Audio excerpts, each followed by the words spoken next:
Muling kinausap ni Pangulong Aquino si Senator Grace Poe tungkol sa eleksyon 2016.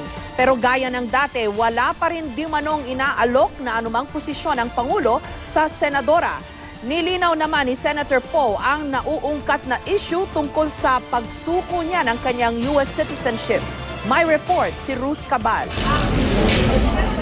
Good afternoon, ma'am. Matapos maungkat ang issue ng residency at citizenship ni Senadora Grace Poe kamakailan, ngayon napapag-usapan naman ang issue ng pagsuko ng senadora sa kanyang US citizenship. Noong isang buwan, sinabi ni Poe na bago siya tumanggap ng posisyon sa gobyerno, tiniyak niyang kwalipikado siya. Hindi ako maglalakas loob na tumanggap ng posisyon sa gobyerno, sa MTRCB pa lang, kung unang-una hindi ako kwalipikado at hindi ako Pilipino. Hindi po ako tatakbong senador kung ako po ay dual citizen. At hindi po ako maninilbihan sa MTRCB kung ganun din po. Pero pinunto ng mamamahayag na si Raisa Robles sa kanyang blog na base sa ilang dokumento mula mismo sa gobyerno ng Amerika, lumalabas na 2012 lang umano na itala na sinuko ni Poe ang kanyang US citizenship.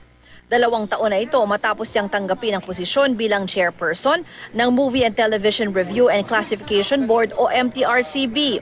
Sagot naman ni Poe, wala siyang nilabag na batas. Ako po ay nananatiling tapat sa atin pong batas ng dual citizenship. Isa pong law firm, ako po ay sumumpa doon renouncing October 2010. Ngayon, tungkol dun sa US, ang nirelease po nila yung aking renunciation 2012.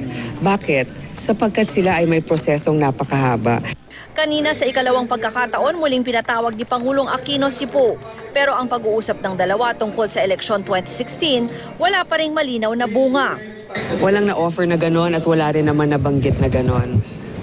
Wala namang sinasabi ang Pangulo na kailangan ay katambal mo ganito o kailangan ay gawin mo yan. Basta lamang maging handa kung sakasakali na sana ay may pagpatuloy yung maayos na pamamalakad. Marami pa siyang, sa tingin ko, kakausapin. Si Senator Cheese, kakausapin din niya. Wala raw alok ang Pangulo kay Poe para maging katambal si Interior Secretary Mar Rojas sa eleksyon. Hindi rin daw binanggit ng Pangulo na si Rojas na ang magiging pambato ng Liberal Party sa pagkapangulo sa 2016. Sinasabi niya na mabuting tao si Secretary Mar, na meron din siyang potensyal talaga na ipagpatuloy din, may kumpiyansa siya. Muli namang ginit ni Poe sa Pangulo na sa ngayon mananatili siyang independent candidate. Bagamat dati nang sinabi ni Poe na bukas siyang umanib sa isang koalisyon. Dagdag pa ni Poe kung kakandidato man siya, mas gusto niyang magdeklara ng kandidatura kapag malapit na ang paghahain ng Certificate of Candidacy sa Oktubre at kapag malinaw na ang mga programang kanyang isusulong. Sabi naman ng Pangulo, posibleng pagkatapos pa ng kanyang huling State of the Nation address sa Hulyo, magkakaroon ng pinal na listahan ng Liberal Party ng mga kandidato sa eleksyon 2016. Nakaabang naman ang iba pang partido sa magiging desisyon ni Poe sa eleksyon 2016. Kahapon, sinabi ni Senador Tito Soto na posibleng i-endorso ng kanyang partidong Nationalist People's Coalition o NPC ang tambalang Poe at Senator Cheese Escudero.